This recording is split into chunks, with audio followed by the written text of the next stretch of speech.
Había de todo. El magistral, procurando vencer la exaltación que le había comunicado a su amiga, quiso hablar con toda calma y prudencia. Había de todo. Había un tesoro de sentimientos que se podía aprovechar para la virtud, pero había también un peligro. La noche anterior el peligro había sido grande, y eso lo decía sin saber palabra de la presencia de don Álvaro en el palco de Anita, y era necesario evitar la repetición de excesos por el estilo.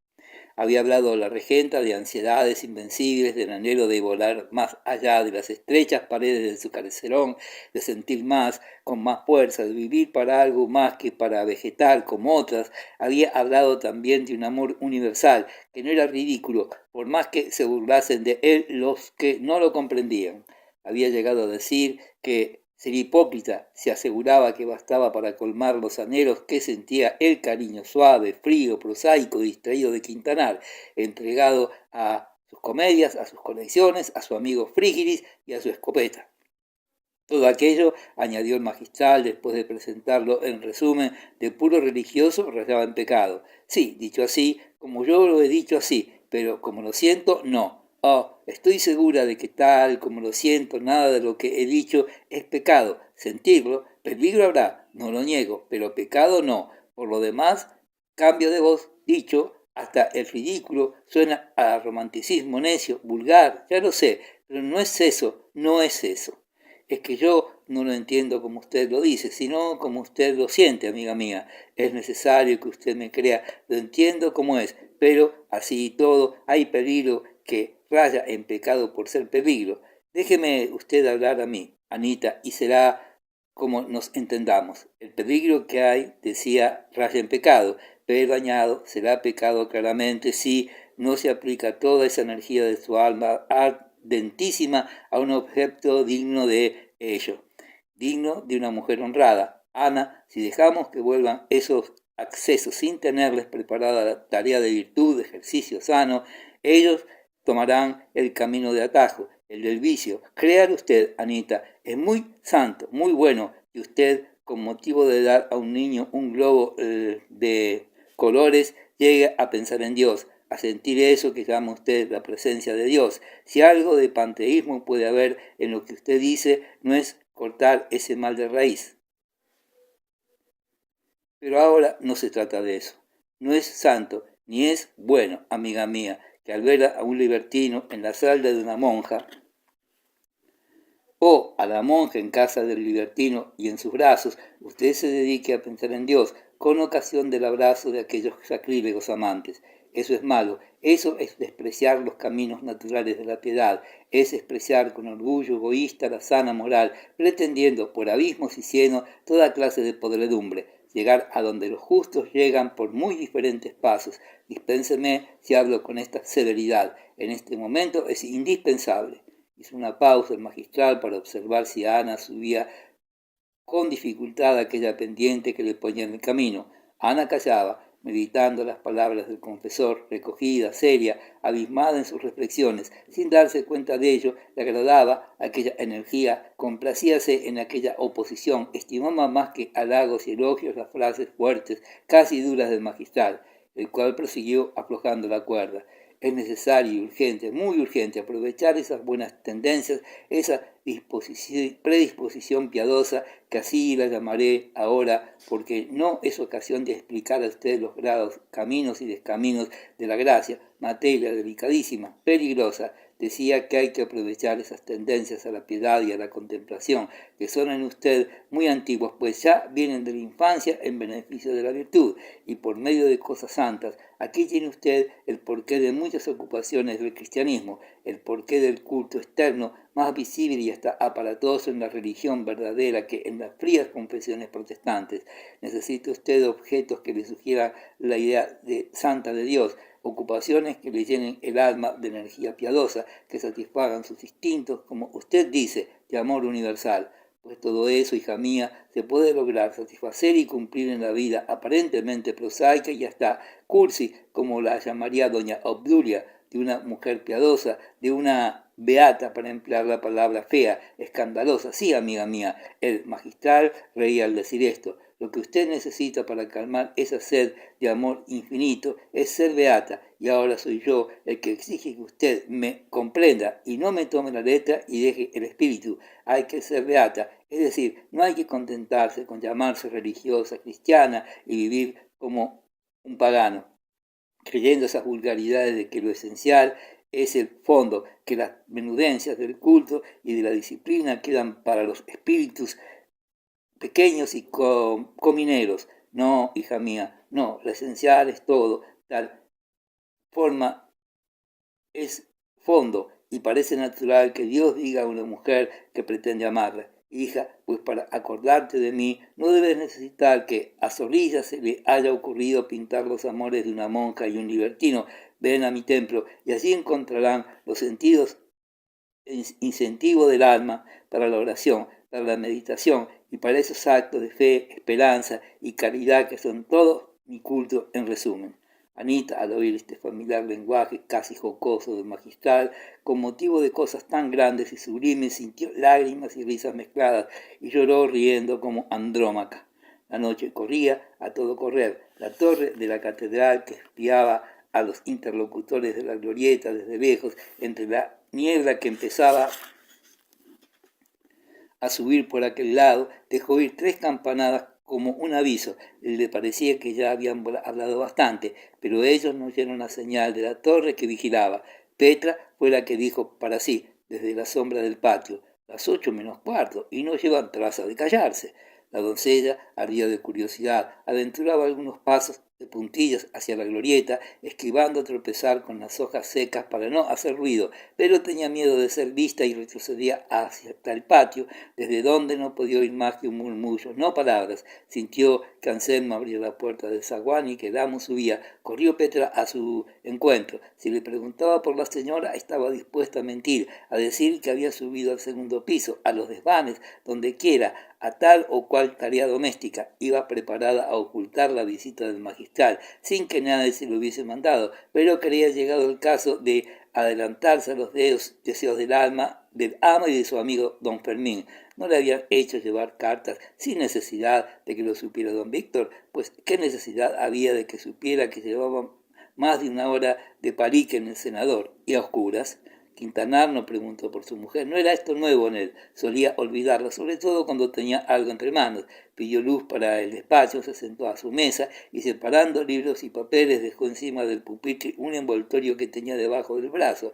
Era una máquina de cargar cartuchos de fusil. Acababa de apostar con Frígilis que él hacía tantas docenas de cartuchos en una hora y venía dispuesto a intentar la prueba. No pensaba en otra cosa. Llegó la luz. Quintanar miró con los ojos penetrantes de puro distraídos a Petra. La doncella se turbó. «Oye, señor». «Nada». «Oye, señor». «¿Anda ese reloj?» «Sí, señor». «¿Le ha dado usted cuerda ayer?»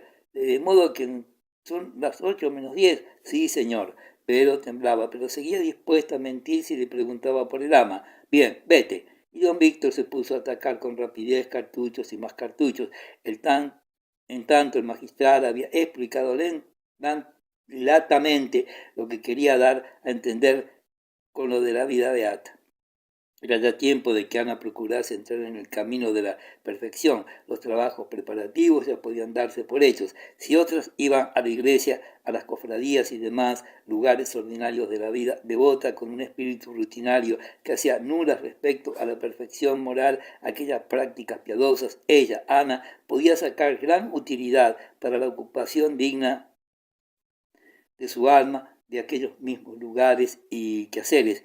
Que había sido Santa Teresa, una monja, una fundadora de conventos. ¿Cuántas monjas había habido que no habían pesado de ser mujeres vulgares? La vida de una monja puede caer en la rutina también, ser poco meritorio a los ojos de Dios y nada útil para satisfacer las ansias de un alma ardiente. Y sin embargo a la santa doctora, qué mundos tan grandes, qué universo de soles no le había dado aquella vida de claustro.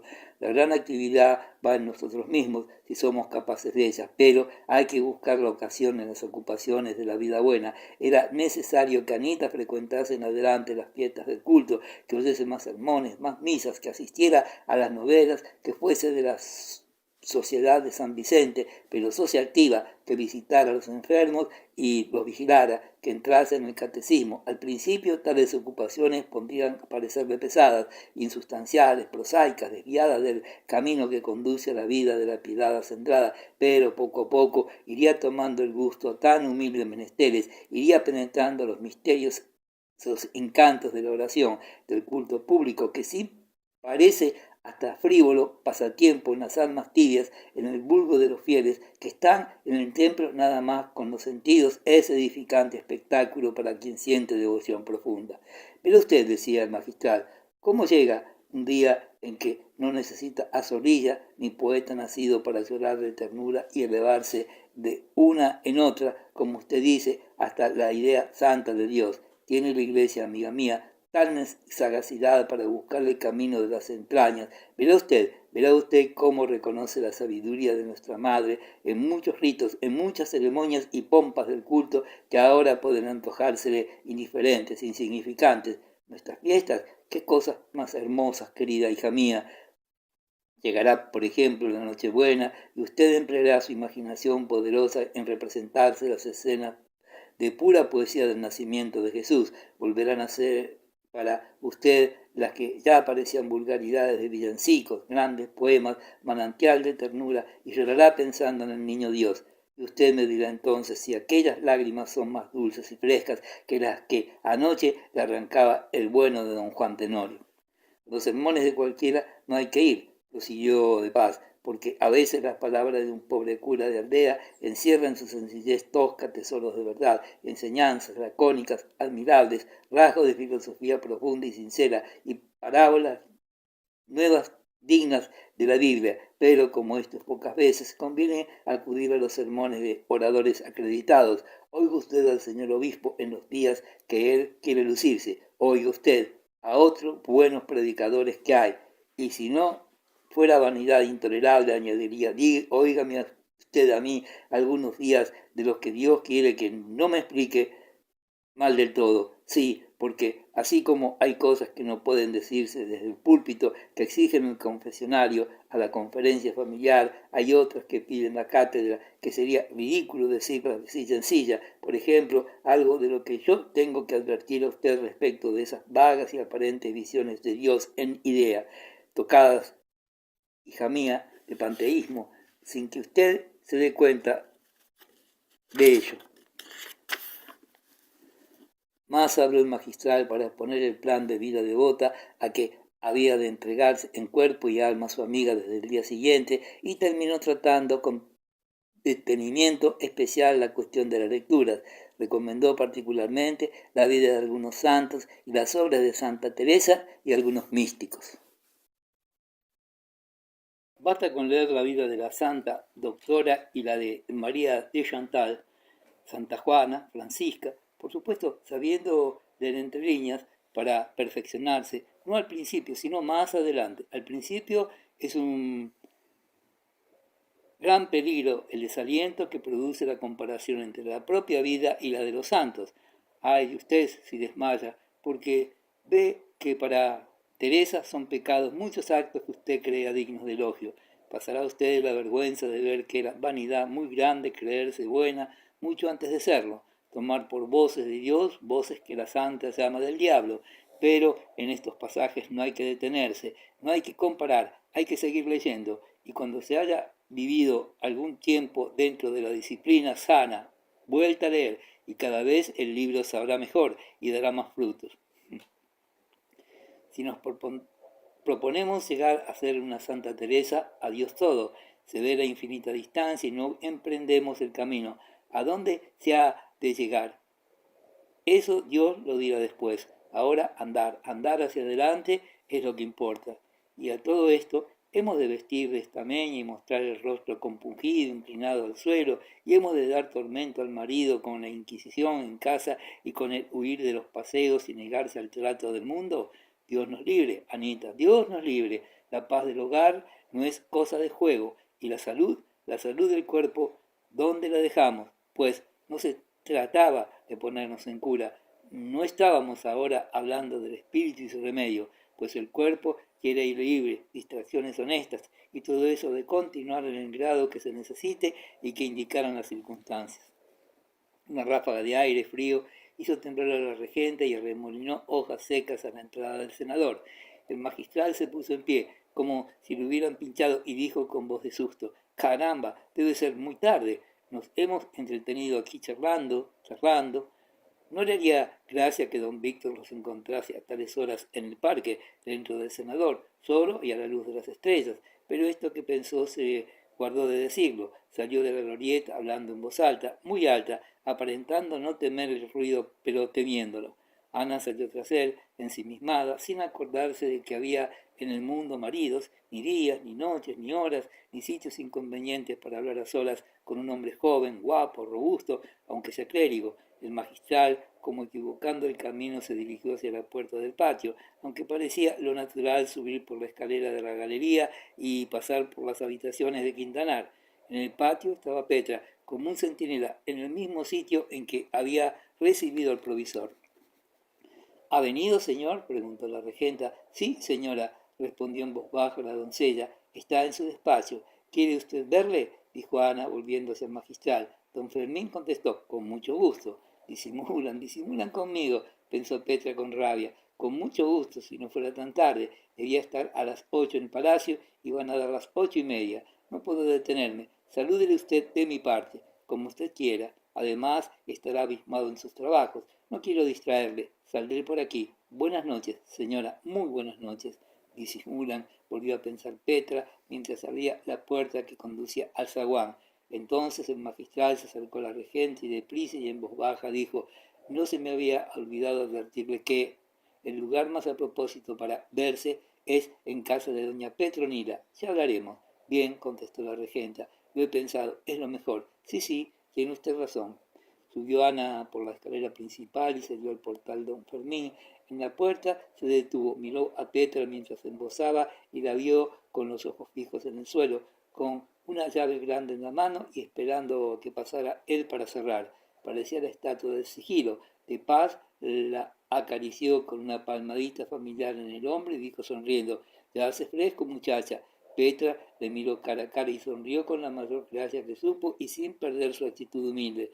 ¿Estás contenta con los señores? Doña Ana es un ángel, ya lo creo. Adiós, hija mía, adiós. Sube, que aquí hay corriente y estás muy coloradilla. Debe de tener calor. Salga usted, y por mí no tema. Cierra ya, hija mía, puede cerrar.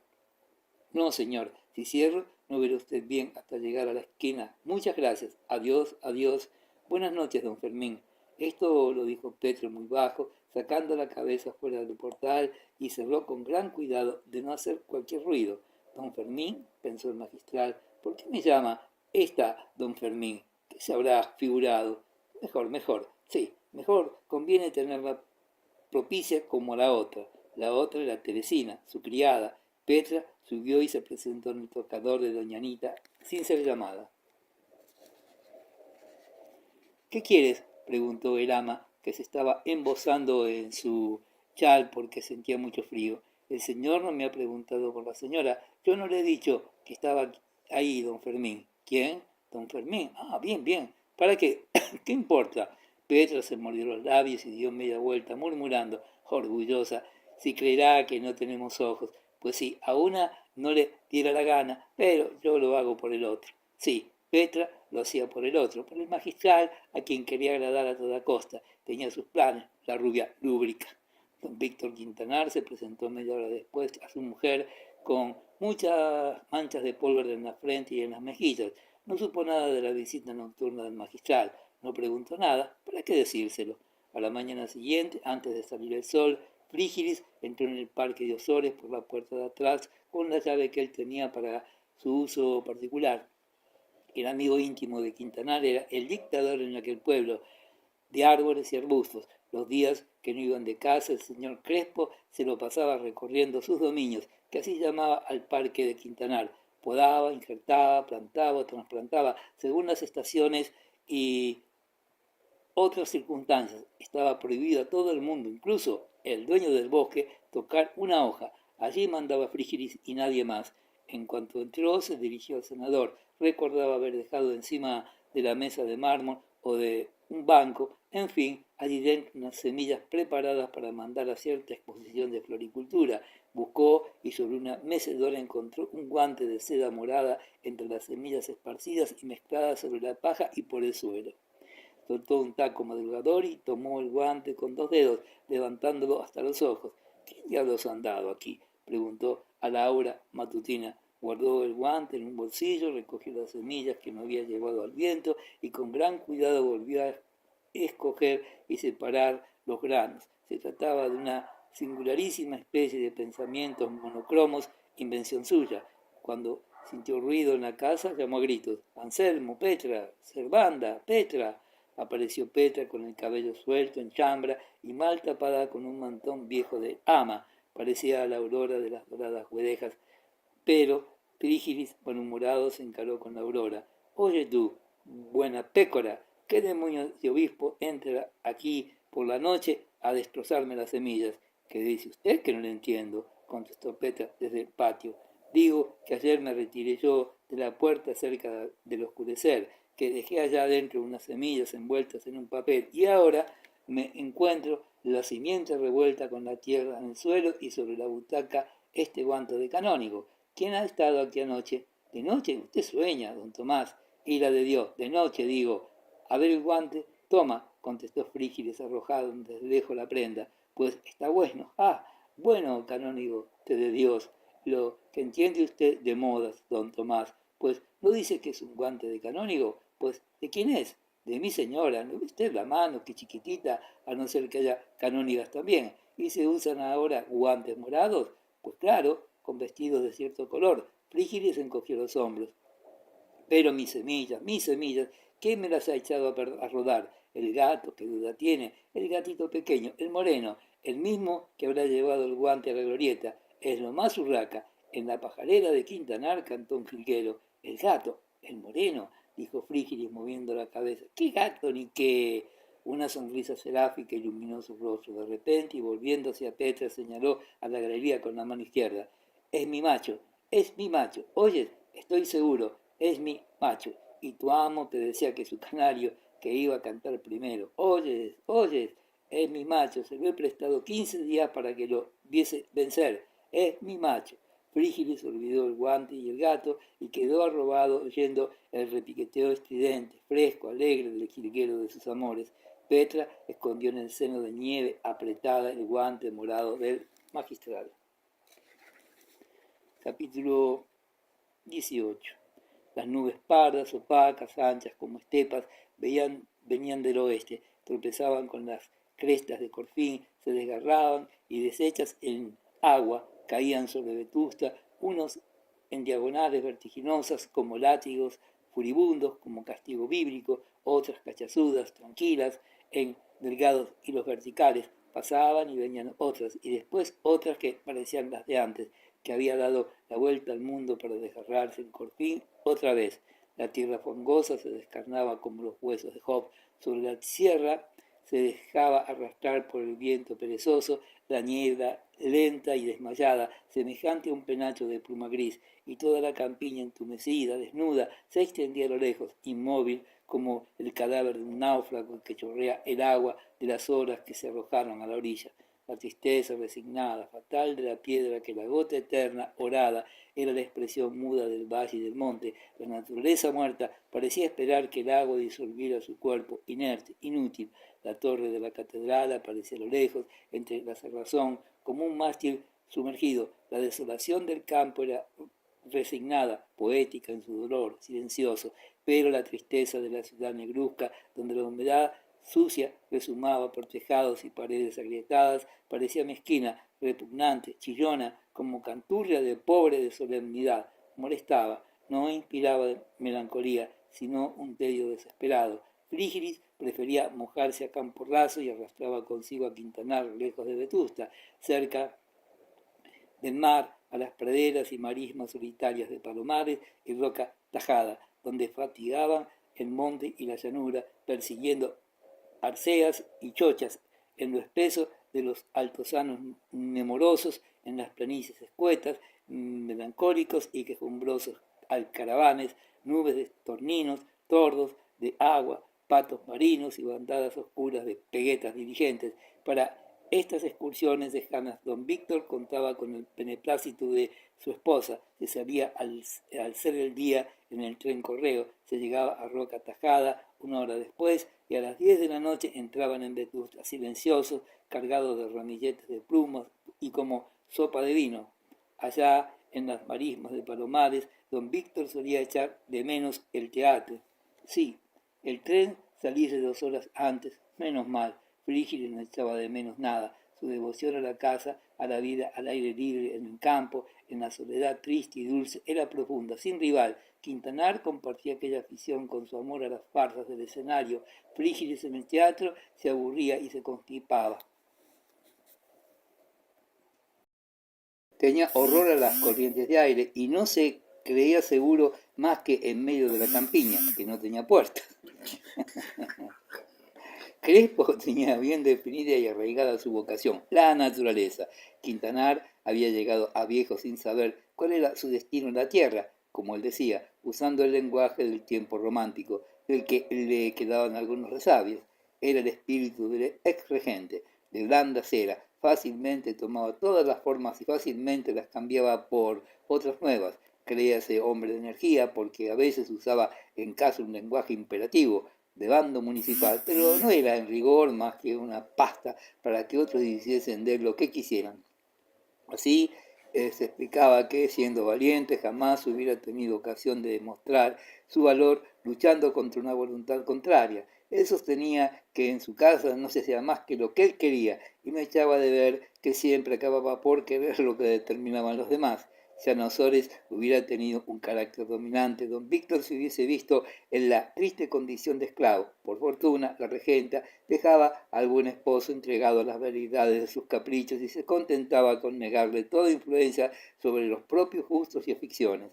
Aquel programa de diversiones, alegría, actividad bulliciosa que había publicado a son de trompeta Quintanar se cumplía solo en las partes y por el tiempo que a su esposa le parecían bien. Si ella prefería quedar en casa, volver a sus ensueños, don Víctor, que había prometido y asegurado no ceder, poco a poco cedía. Procuraba que la retirada fuese honrosa, fingía transigir y creía a salvo su honor de hombre enérgico y amo de su casa, permitiéndose la audacia de gruñir un poco, entre dientes, cuando ya nadie le oía. Los criados le imponían su voluntad sin que él lo sospechara. Hasta en el comedor se le había derrotado. Amante, como buen aragonés, de los platos fuertes, del vino espeso, de la clásica abundancia, había ido cediendo poco a poco, sin conocerlo, y comía ya mucho menos y pasaba por los manjares más fantásticos que suculentos que agradaban a su mujer. No era que Anita se los impusiese, sino que las cocineras preferían agradar a Dama, porque allí veían una voluntad seria, y en el Señor solo encontraban un predicador que les aburría con sermones que no entendían. Hasta en el estilo se notaba que Quintanar carecía de carácter. Hablaba como el periódico o el libro que acababa de leer, y algunos giros e inflexiones de voz y otras cualidades oratorias que parecían señales de una manera original no eran más que vestigios de ficciones y ocupaciones pasadas. Así hablaba a veces como una sentencia del Tribunal Supremo, usaba en la conversación familiar el tecnicismo jurídico y esto era lo único que en él quedaba del antiguo magistrado. No poco había contribuido en Quintanar a privarle de originalidad y resolución el contraste de su oficio y de sus aficiones. Si para algo había nacido, era sin duda para cómico de la lengua, o mejor, para aficionado al teatro. Casero. Si la sociedad estuviera constituida de modo que fuese una carrera suficiente para ganarse la vida, la de cómico aficionado Quintanar lo hubiera sido hasta la muerte y hubiera llegado a trabajar, frase suya, tan bien como cualquiera de esos otros primeros galanes que recorren las capitales de provincia a guisa de buhoneros. Pero don Víctor comprendió que el único en España no vive de su honrado trabajo si no se entrega a la vergüenza de servir al público el arte en las compañías de comediantes de oficio. Comprendió además que él necesitaba con el tiempo crear una familia y entró en la carrera judicial a regañadientes. Quiso la suerte y quisieron las buenas relaciones de los suyos que Quintanar fuera ascendiendo con rapidez y se vio magistrado y se vio regente de la audiencia de Granada a una edad en que todavía se sentía capaz de representar el alcalde de Zalamea con toda la energía que el papel exige. Pero la espina ya llevaba en el corazón. Reconocía que el cargo de magistrado es delicadísimo, grande su responsabilidad, pero él era ante todo un artista, aborrecía los pleitos, amaba las tablas y no podía pisarlas dignamente. Este era el torcedor de su espíritu. Si le hubiese sido lícito representar comedias, quizás no hubiera hecho otra cosa en la vida, pero como le estaba prohibido por el decoro y otra porción de serias consideraciones, procuraba buscar otros caminos a la comezón de ser algo más que una rueda del Poder Judicial, complicada máquina, y era cazador, botánico, inventor, ebanista, filósofo, todo lo que querían hacer de él, su amigo Frígilis y los vientos del azar, del capricho. Frígilis había formado a su querido Víctor al cabo de tantos años de trato íntimo, a su imagen y semejante. En cuanto era posible, salía Quintanar de la servidumbre ignorada de su domicilio para entrar en el poder dictatorial, aunque ilustrado, de Tomás Crespo, aquel pedazo de su corazón al quien no sabía si se quería tanto como a su Anita del alma. La simpatía había nacido de una pasión común, la caza, pero la caza antes no era más que un ejercicio de hombre primitivo para el aragonés. Cazaba sin saber lo que eran las perdices, ni las liebres, ni conejos. Por dentro, Frígilis estudiaba la fauna y la flora del país de camino que cazaba y además meditaba como filósofo de la naturaleza. Crespo hablaba poco y menos en el campo. No solía discutir, prefería sentar su opinión lacónicamente sin cuidarse de convencer a quien le oía. Así, la influencia de la filosofía naturalista de Frígilis llegó al alma de Quintanar por aluvión. Insensiblemente se le fueron pegando al cerebro las ideas de aquel buen hombre de quien los vetustenses decían que era un chiflado, un tontolico. Frígilis expresaba la opinión de sus paisanos y compadecía su pobreza de espíritu, la humanidad de la mala, pero no tenía la culpa ella. El oidium consumía la uva, el pintón dañaba el maíz, las patatas tenían su peste, vacas y cerdos la suya, el vetustense tenía la envidia, si su oidium, la ignorancia, su pintón, ¿qué culpa tenía él? Frígilis disculpaba todos los extravíos, perdonaba todos los pecados, huía del contagio y procuraba librar de él a los pocos a quien quería. Visitaba pocas casas y muchas huertas. Sus grandes conocimientos y prácticas hábil en arboricultura y floricultura le hacía árbitro de todos los parques y jardines del pueblo. Conocía hoja por hoja la huerta del Marqués de Corejudo, había plantado árboles en lo de Vegallana, visitaba de tarde en tarde el jardín inglés de doña Petronila, pero ni conocía de vista al gran Constantino, el obispo madre, ni había entrado jamás en el gabinete de doña Rufina, ni tenía con el Marqués de Corejudo más trato que el del casino. Se entendía con los jardineros. En cuanto las lluvias de invierno se inauguraban, después del irónico verano de San Martín, a Frígilis se le caía encima Vetusta y solo pasaba en su recinto los días en que le reclamaban sus árboles y sus flores. Quintanar le seguía, muerto de sueño, encerrado en su uniforme de cazador, de que se reía no poco Frígilis, quien usaba la misma ropa en el monte y en la ciudad, y los mismos zapatos blancos de suela fuerte claveteada. Se metían en un coche de tercera clase entre aldeanos alegres, frescos, colorados. Quintanar dormitaba dando cabezadas contra la tabla dura. Frígilis repartía o tomaba cigarros de papel gordo y más decidor que en Vetusta, hablaba jovial, expansivo, con los hijos del campo, de las cosechas de ogaño y de las nubes de antaño. Si la conversación degeneraba y caían los pleitos, torcía el gesto y dejaba de atender para abismarse en la contemplación de aquella campiña triste ahora, siempre querida para él, que la conocía palmo a palmo. Ana envidiaba a su marido la dicha de huir de Vetusta, de oír a mojarse a los montes y a las marismas en la soledad, lejos de aquellos tejados de un rojo negruzco que el agua que les caía del cielo hacía una inmundicia. Ah, sí, ella estaba dispuesta a procurar la salvación de su alma, a buscar el camino seguro de la virtud, pero cuánto mejor lo hubiera abierto su espíritu a estas grandezas religiosas en un escenario más digno de tan sublime poesía. Cuán difícil era admirar la creación para elevarse hasta los huesos de piedra y madera carcomida de calles estrechas, cubiertas de hierba, hierba alegre en el campo, allí símbolo de abandono, lamida sin cesar por las goteras de los tejados, de monótono y eterno ruido, compasado al salpicar los guijarros puntiagudos. No se explicaba la regenta como visitación y venía de casa en casa, alegre como siempre, risueña, sin miedo al agua, ni menos al fango del arroyo, sin pensar siquiera en que llovía, sin acordarse de que el cielo era un sudario en vez de un manto azul como debiera. Para visita era el tiempo siempre el mismo, no pensaba en él y solo le servía de tópico de conversación en las visitas de cumplido. La del banco, como pajarita de las nieves, saltaba de piedra en piedra, estribaba los charcos y de paso dejaba ver el pie no mal calzado, las enaguas no muy limpias y a veces algo de una pantorrilla digna de mejor media. Tampoco a Obduria el agua la encerraba en casa, ni la entumecía. También alegre y bulliciosa corría de portal en portal, desafiando los más recios chaparrones, riendo a carcajadas, sin una gota indiscreta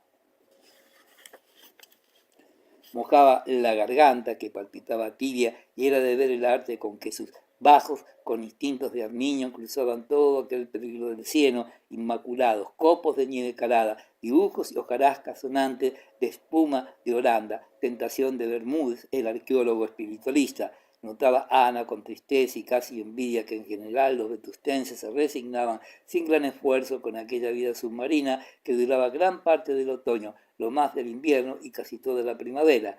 Cada cual buscaba su rincón y parecían no menos contentos que Frígilis huyendo a las llanuras vecinas del mar a mojarse a sus anchas. La marquesa de Vegallana se levantaba más tarde si llovía más.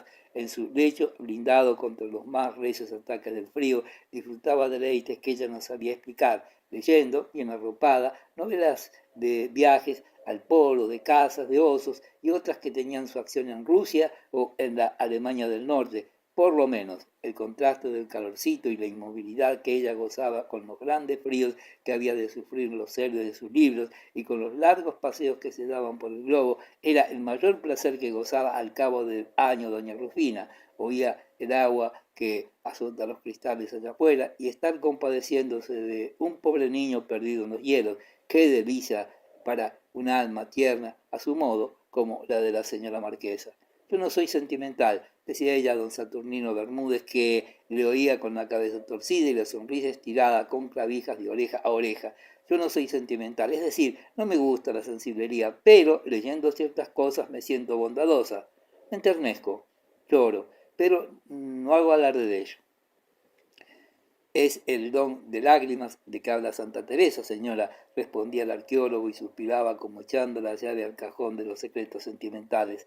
El marqués hacía lo que los gatos en enero, desaparecía por temporadas de Vetusta, decía que iba a preparar las elecciones, pero sus íntimos le habían oído en el secreto de la confianza, después de comer bien, a la hora de las confesiones, que para él no había afrodisíaco mejor que el frío, ni los mariscos producen en mí el efecto del agua y la nieve. Y como aventuras eran todas rurales, salía el buen Vegallana a desafiar los elementos recorriendo las aldeas entre lodo, hielo y nieve en su coche de camino, y así preparaba las elecciones, buscando votos para un porvenir lejano, según frase picaresca de don Cayetano Ripamilán, siempre dispuesto a perdonar esta clase de extravíos.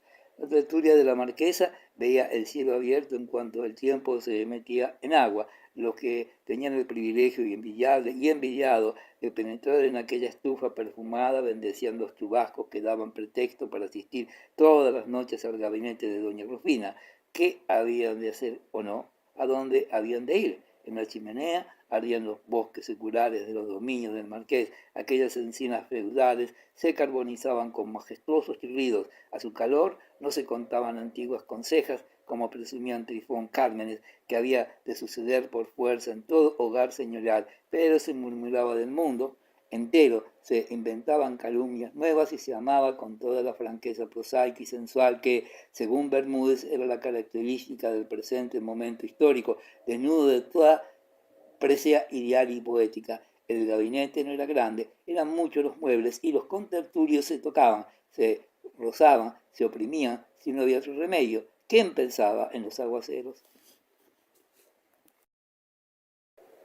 En las reuniones de segundo orden que abundan en Vetusta, la humedad excitaba la alegría. Cada cual se iba al agujero de costumbre y era de oír, por ejemplo, la algazara con que entraban en el portal de la casa de visita los que la favorecían una vez por semana honrando sus salones, que era sala y gabinete. Eran de oír las carcajadas, las bromas de los tertulios guarecidos bajo los paraguas, que recibían con estrépito las duchas de los tremendos serpentones de hojalata. Todos despreciaban el agua, pensando en los placeres esotéricos de la lotería y de las charadas representadas. En cuanto al elemento devoto de Vetusta, frase de El Lábaro, se metía en novenas, así que el tiempo se metía en agua. El elemento devoto era todo el pueblo en llegando al mal tiempo y hasta los socios del Viernes Santo, unos perdidos que se juntaban durante la semana de pasión a comer de carne en la fonda, hasta esos acudían al templo, sí, bien a criticar a los predicadores y a mirar a las muchachas. Este fervor religioso de Vetusta comenzaba con la novena de las ánimas, por popular y la más concurrida del corazón de Jesús, no cesando hasta que se celebraba la más famosa de todas, la de los dolores, y la poco menos celebrada, la más famosa de todas, favorecida de la madre, del amor hermoso en el florido mayo. Esta última, pero además de las novenas, tenían las almas piadosas otras muchas ocasiones de alabar a Dios y sus santos en solemnidades tan notables como las fiestas de Pascua y las de Cuaresma, especialmente en los sermones de la audiencia, pagados por la territorial todos los viernes de aquel tiempo santo y de meditación según Cármenes. El temporal retrasó no poco el cumplimiento de aquel plan de higiene moral impuesto suavemente por don Fermín a su querida amiga. Ana aborrecía el lodo y la humedad, le crispaba los nervios la frialdad de la calle húmeda y sucia, y apenas salía del sombrío caserón de los Ozores. Había confesado otras veces antes de terminar noviembre, pero no se había decidido a ir a casa de doña Petronila, ni el magistral se atrevió a recordarle aquella cita. El gran Constantino se veía ya por su querido y admirado señor de paz, quien la visitaba más a menudo ahora que doña Ana deseaba ayudarle en sus santas labores y en la administración de tantas obras piadosas como ella dirigía y pagaba sabiamente.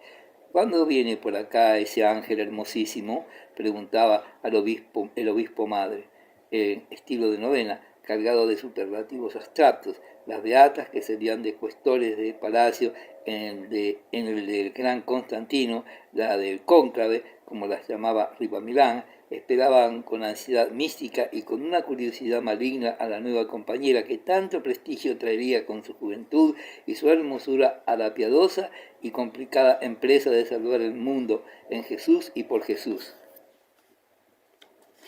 Pues nada menos que estos se proponían aquellas devotas de armas tomar militantes como coraceros, pero Ana, sin saber por qué, sentía una vaga repugnancia cuando pensaba en ir a casa de doña Petronila. Le parecía mejor ver al magistral en la iglesia. Allí encontraba ella el fervor religioso necesario para confesar sus ideas malas, sus deseos peligrosos.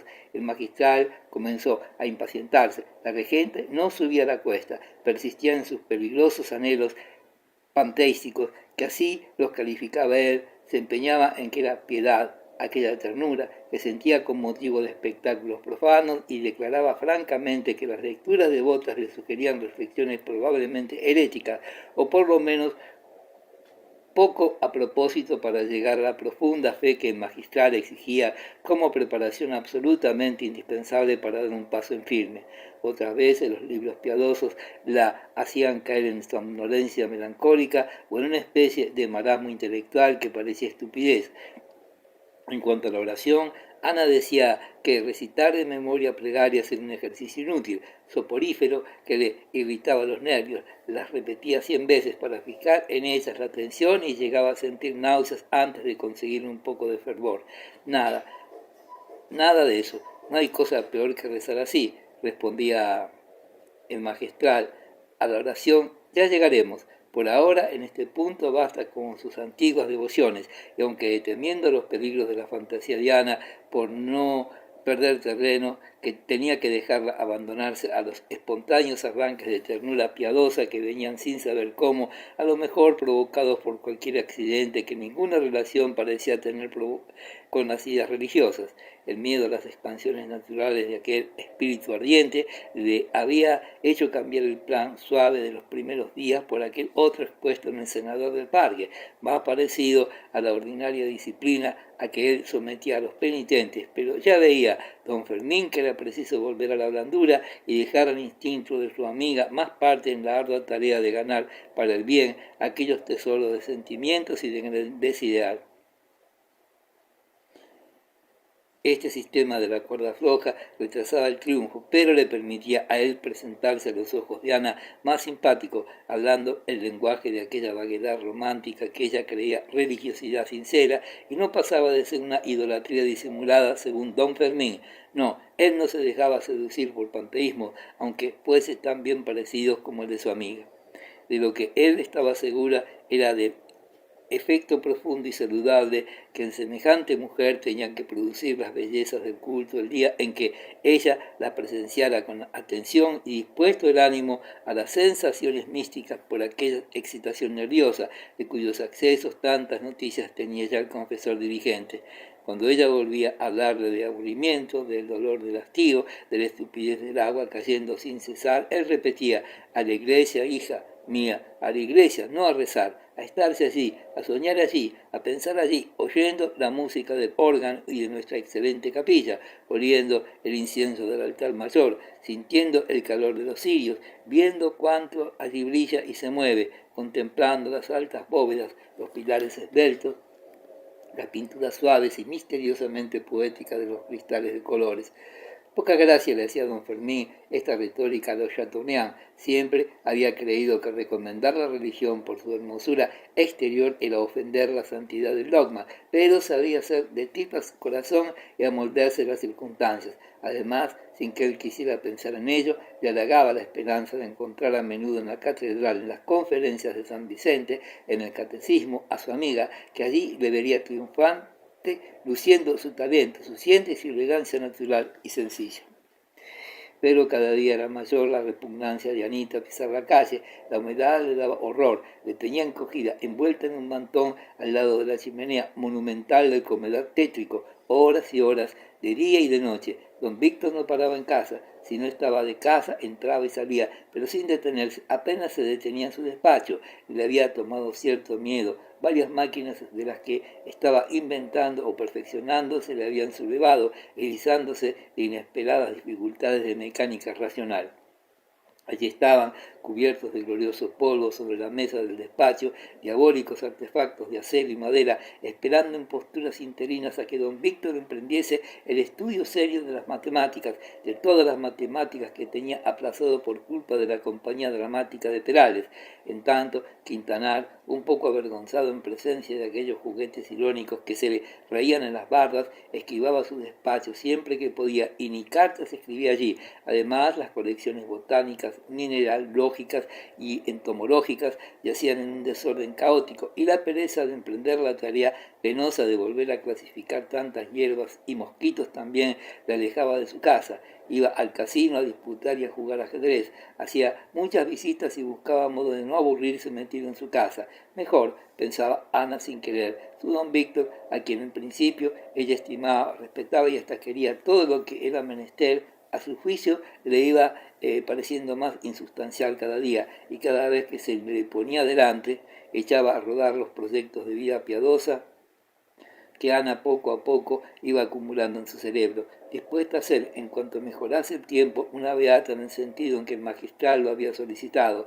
Mientras pensaba en el marido abstracto, todo iba bien, Sabía ella que su deber era amarle, cuidarle, obedecerle, pero se presentaba el señor Quintanar con el lazo de la corbata de ese negra torcido junto a una oreja vivaracho, inquieto, lleno de pensamientos insignificantes, ocupado en cualquier cosa baladí, tomando con todo el calor natural lo más mezquino y digno de olvido, y ella, sin poder remediarlo y con más fuerza por causa del disimulo, sentía un rencor sordo, irracional, pero invencible por el momento, y culpaba al universo entero del absurdo de estar unida para siempre con semejante hombre.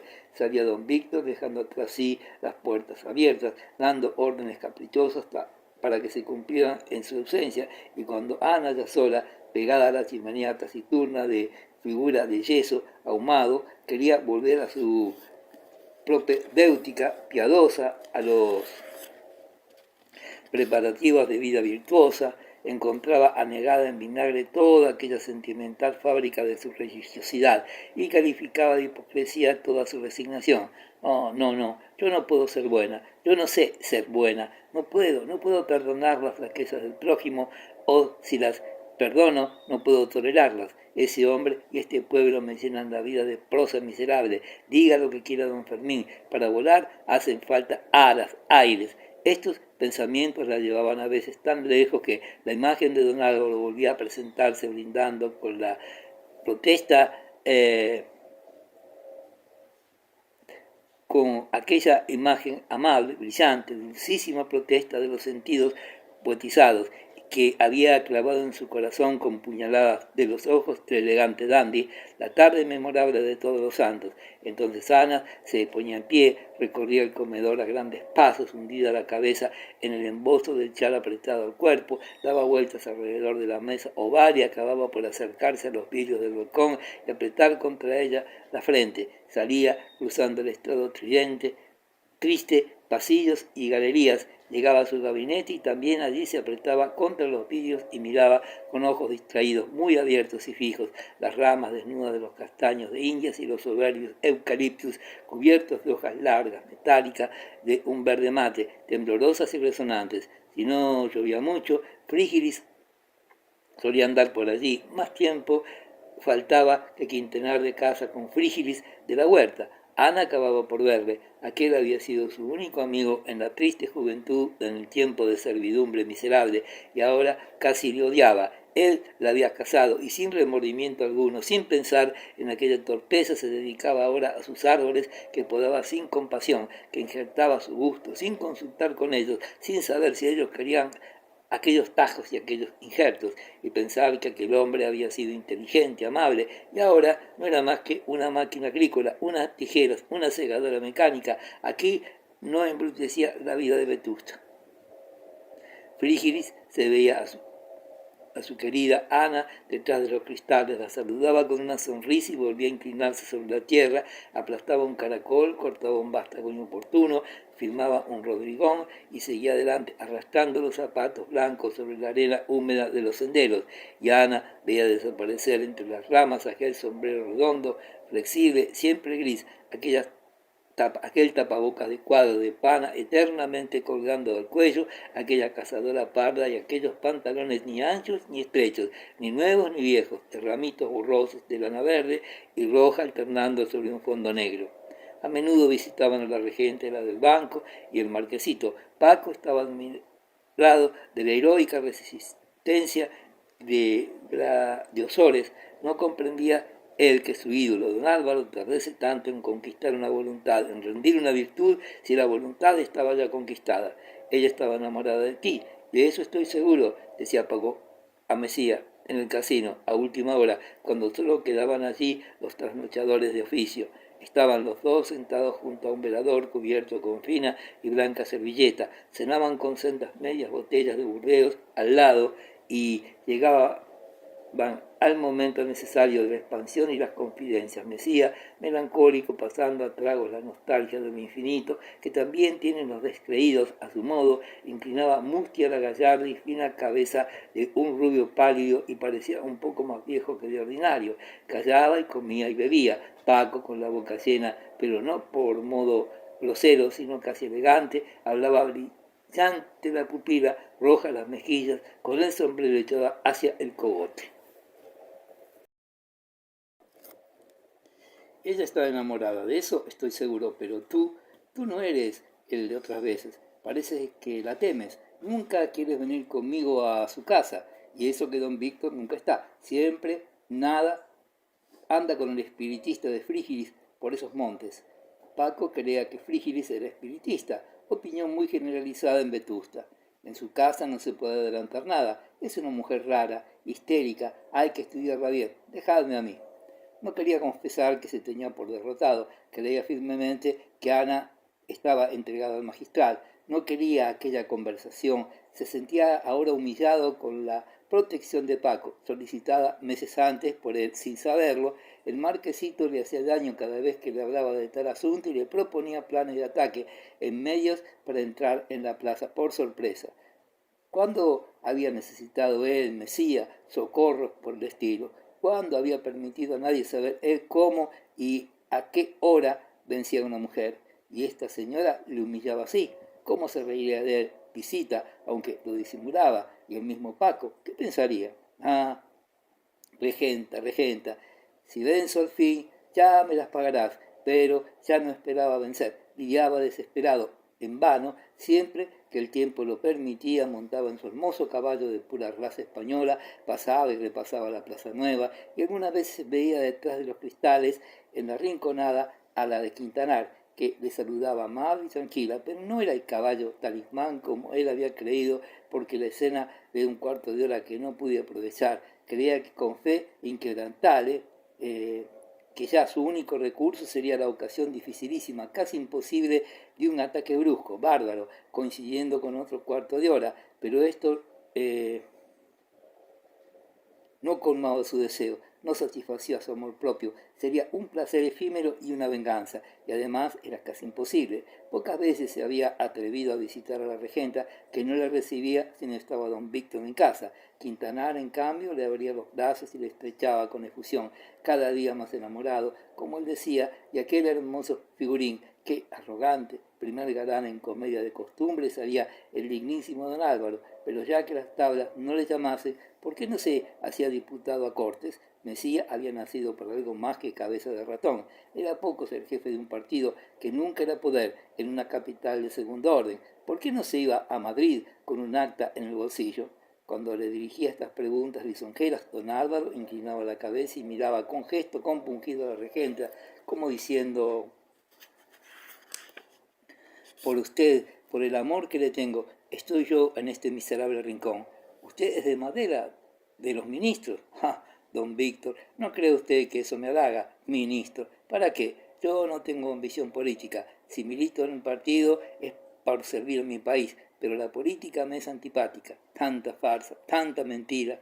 Efectivamente, en los Estados Unidos solo son políticos los perdidos, pero en España es otra cosa. Un hombre como usted subiría mi don Álvaro como la espuma, pero don Álvaro suspiraba y volvía los ojos a la regenta. Por lo demás, él seguía considerando que ante todo era un hombre político.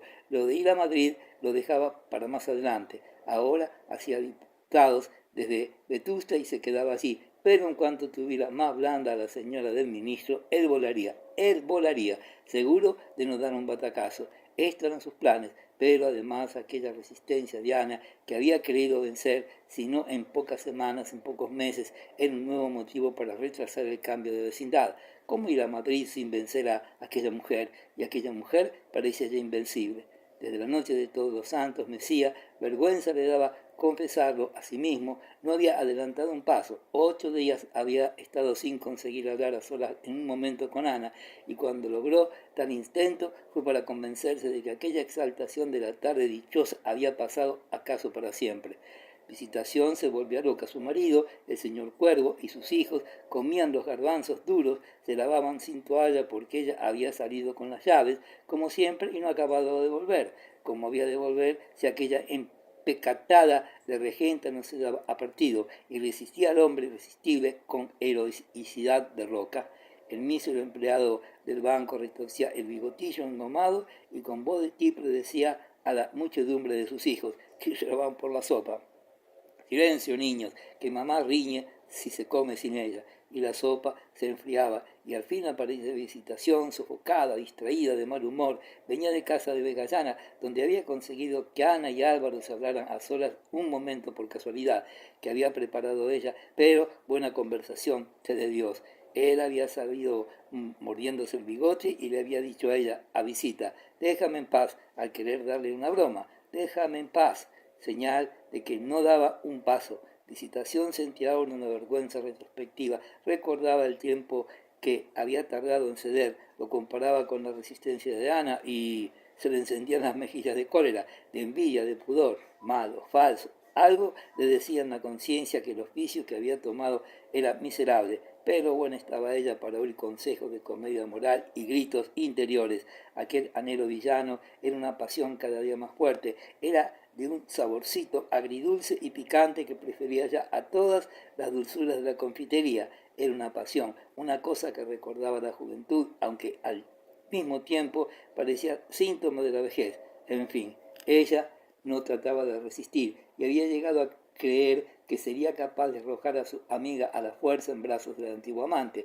De todos modos, en casa de visita faltaba la limpieza de suelo y muebles, de salas y cocina, y no era su hogar una taza de plata. Y ya hubo que el marido no encontró camisa en el armario y se fue al banco con un camisolín de su mujer que simulaba bien o mal un cuello marinero. Pero tanto afán era inútil. Ni Visita, ni Paco, ni los paseos a caballo de Mesía conseguían rendir a la regenta, y si al menos se viera que era indiferencia a aquellas fortalezas, pero no.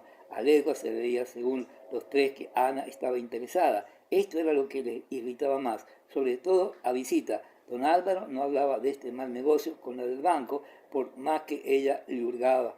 Con Paco únicamente desahogaban y pocas veces, pero Ana creía en un complot y esto la ayudaba a no poco en su defensa. Iba de tarde en tarde a casa de Vegallana, a pesar de las protestas pesadas, insufribles de Quintinar, que repetía, ¿qué dirán esos señores, Anita? ¿Qué dirán los marqueses?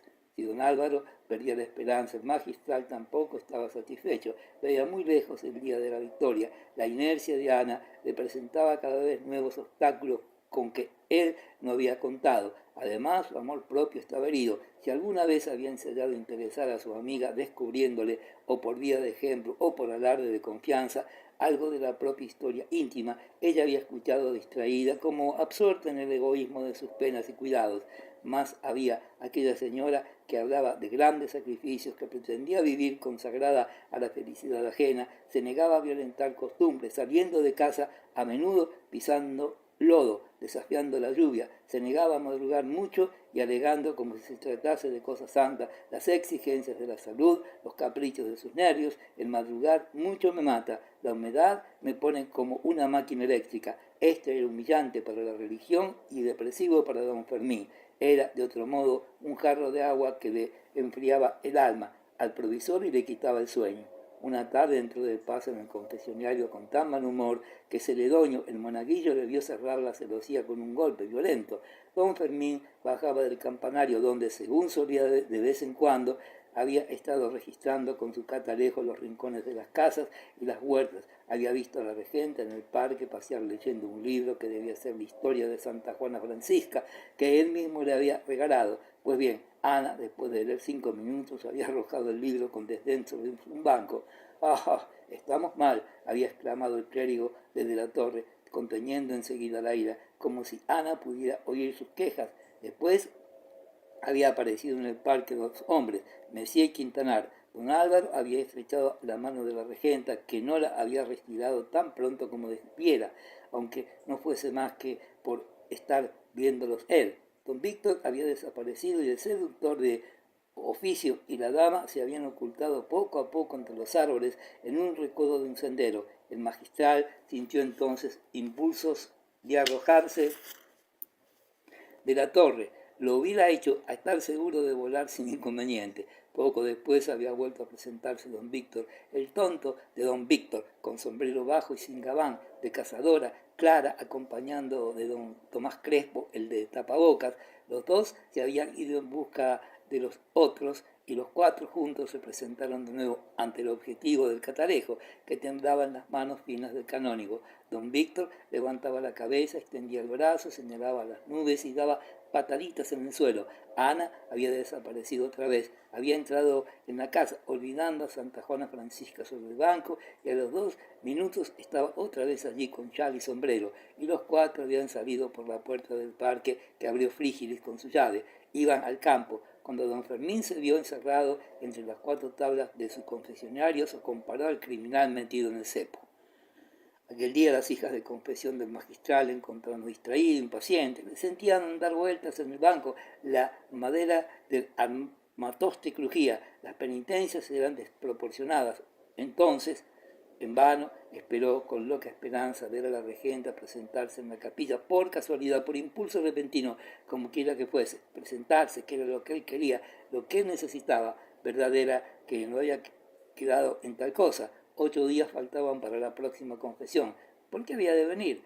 Porque sí, porque él lo necesitaba, porque quería hablarla, decirle que aquello no estaba bien, que él no era un saco para dejarlo arrimado a una pared, que la piedad no era cosa de juego y que los libros edificantes no se tiran con desdén sobre los bancos de la huerta, ni se pierde uno entre los árboles de Frígilis, sin más ni más, en compañía de un buen mozo materialístico rompido. Pero no apareció por la capilla. Ana, sabe Dios dónde estarían, qué expedición era aquella, necedades de don Víctor. Había levantado el brazo señalando a las nubes. Aquello parecía como responder del buen tiempo. En efecto, la tarde estaba hermosa, podía asegurarse que no llovería, pero ¿y qué? ¿Era esa la razón suficiente para salir con el enemigo al campo? Porque aquel era el enemigo. Sí, don Fermín volvía a sospecharlo. La regenta, sin embargo, jamás se había acusado de una afición singular. Hablaba de tentaciones en general y de ensueños lascivos, pero no confesaba amar a un hombre determinado. Y Ana, su dulce amiga, no mentía jamás, y menos en el Tribunal Santo. Pero entonces, ¿con quién soñaba? El magistral recordó la dulcísima hipótesis que había acariciado alguna vez día y ahora se oponía esta otra que le hacía saltar dentro del cajón de celosías. Supongamos que sueña con ese caballero. Salió de la capilla furioso, sin disimularlo apenas. Encontró en el transcurso a don Custodio y no le contestó al saludo. Entró en la sacristía y amenazó al palomo con la cesantía, porque el gato había vuelto a ensuciar los cajones de la ropa. Pasó después al palacio y el obispo sufrió una fuerte reprensión de la que en tono casi irrespetuoso, avinagrado, espinoso, solía aderezarle su provisor. El buen afortunato estaba en un apuro, no tenía dinero para pagar una cuenta de un sastre que había hecho sotanas nuevas a los familiares de y el sastre y con las mejores maneras del mundo. Pedía los cuartos en un papel sobado lleno de letras gordas que el obispo tenía entre los dedos. El alfayate llamaba serenísimo señor al prelado, pero pedía lo suyo. Fortunato temblorosa la voz solicitaba un préstamo. El magistral se hizo rogar y ofreció anticipar dinero después de humillar 100 veces al buen pastor que tomaba al pie de la letra las metáforas religiosas. ¿A qué había venido las sotanas nuevas? Y sobre todo, ¿por qué las pagaba él, Fortunato, de su bolsillo, si sabía que no tenía un cuarto? Porque toda la paga la repartía antes de cobrarla. ¿Por qué se comprometía? Fortunato confesó que parecía un subteniente de los sometidos a descuento. Dijo que quería salir de aquella vida de trampas.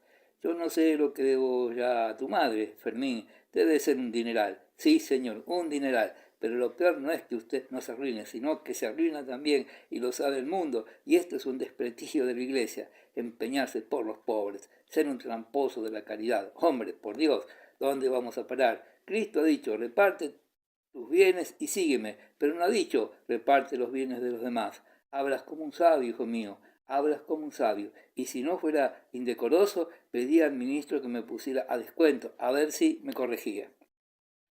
Después entró en la oficina de Paz y allí tuvieron motivo para acordarse mucho tiempo de la visita.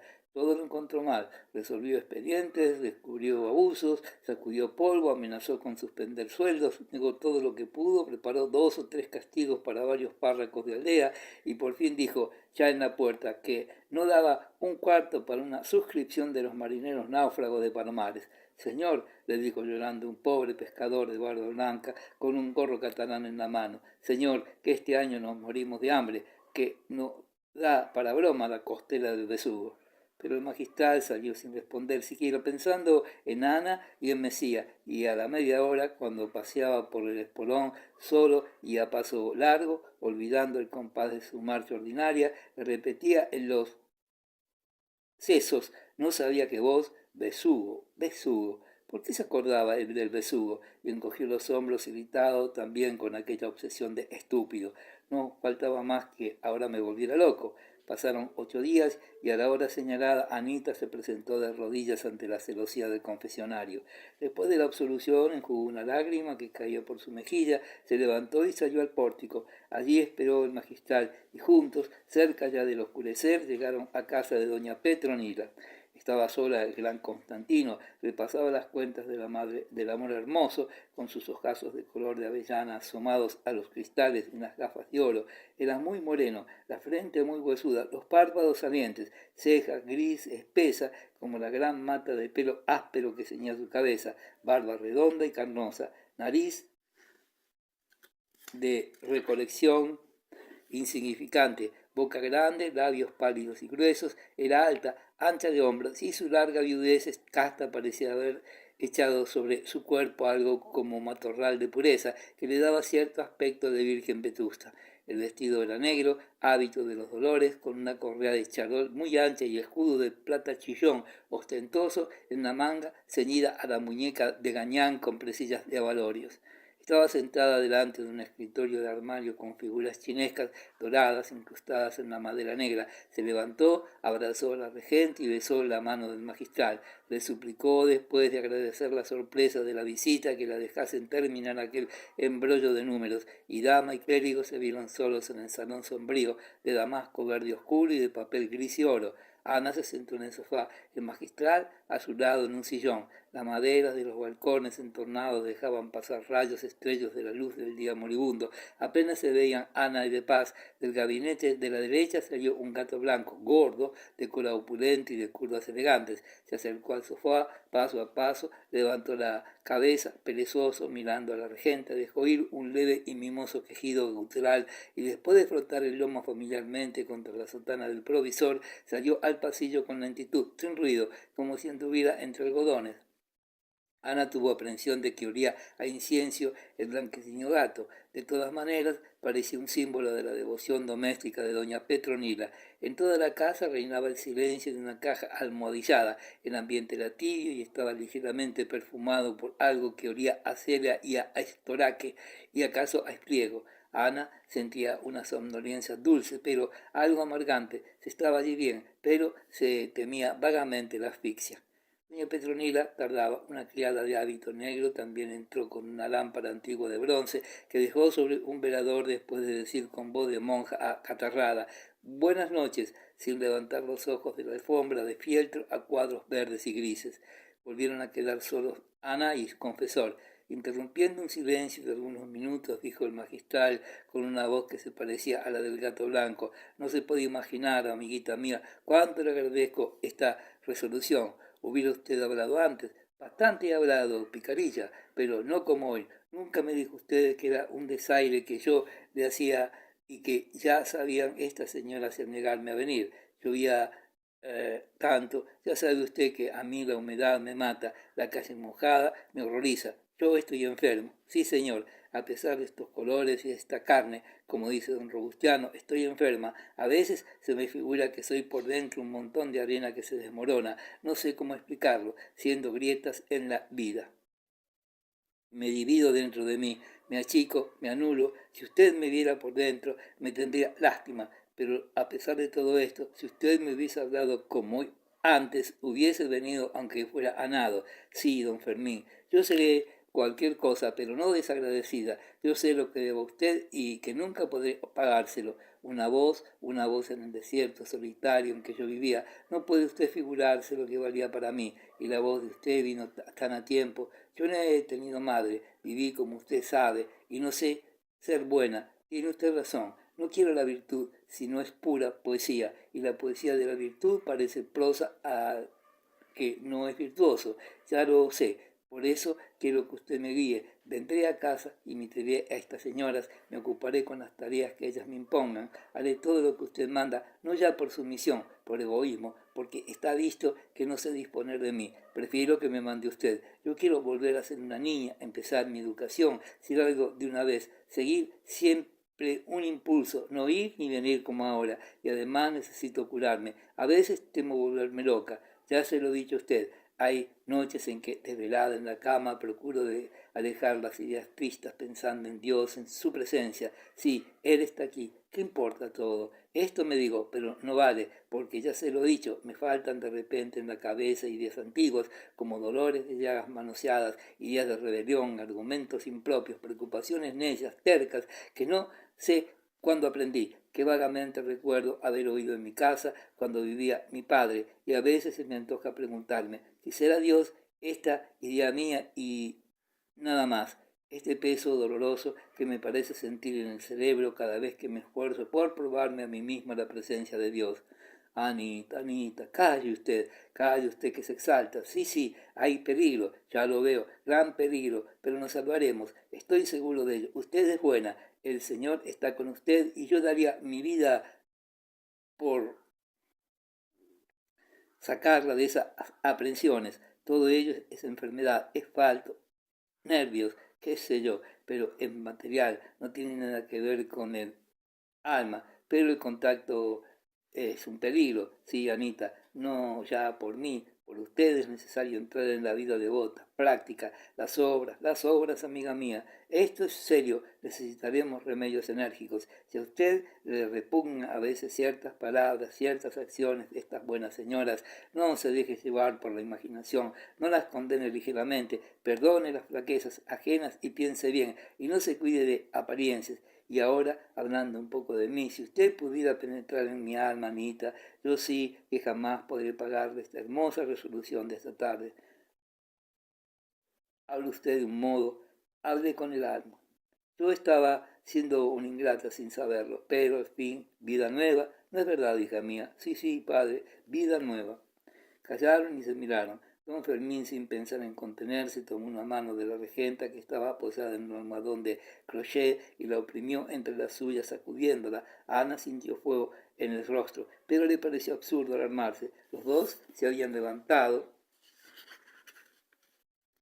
y entonces entró doña Petronila, a quien dijo Paz, sin soltar la mano de la regenta: señora mía, llegue usted a tiempo. Usted será testigo de que la oveja ofrece solemnemente al pastor no separarse jamás del redil que escoge. El gran Constantino besó la frente de Ana. Fue un beso solemne, apretado, pero frío. Parecía ponerse allí el sello de una cofradía mojando en hielo.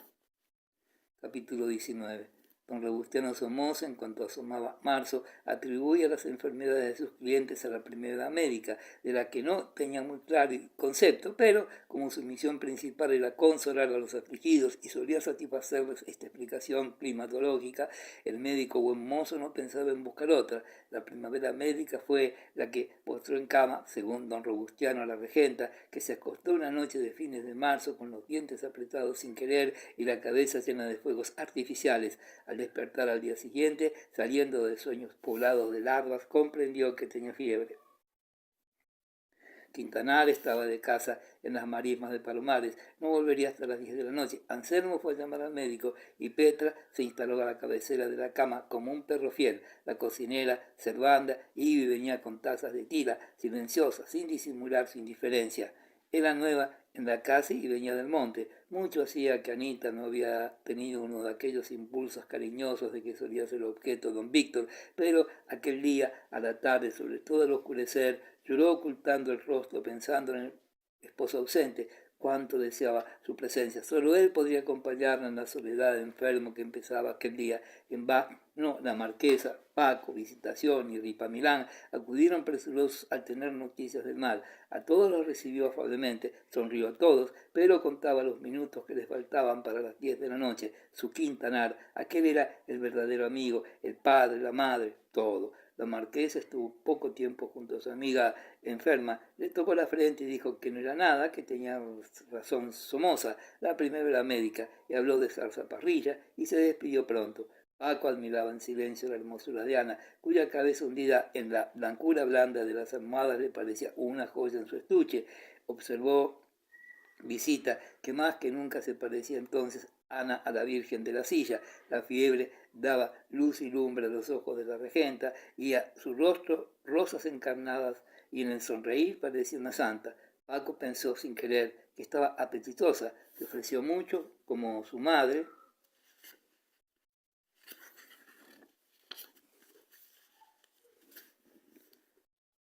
Salió en el pasillo de un pellizco a Petra, que traía un vaso de agua azucarada. Visita dejó la mantilla sobre el pecho de su amiga y se preparó a meterse en todo, sin hacer caso del gesto impertinente de Petra, quien se fiaba de criados. Afortunadamente estaba ella allí para todo lo que hiciera falta.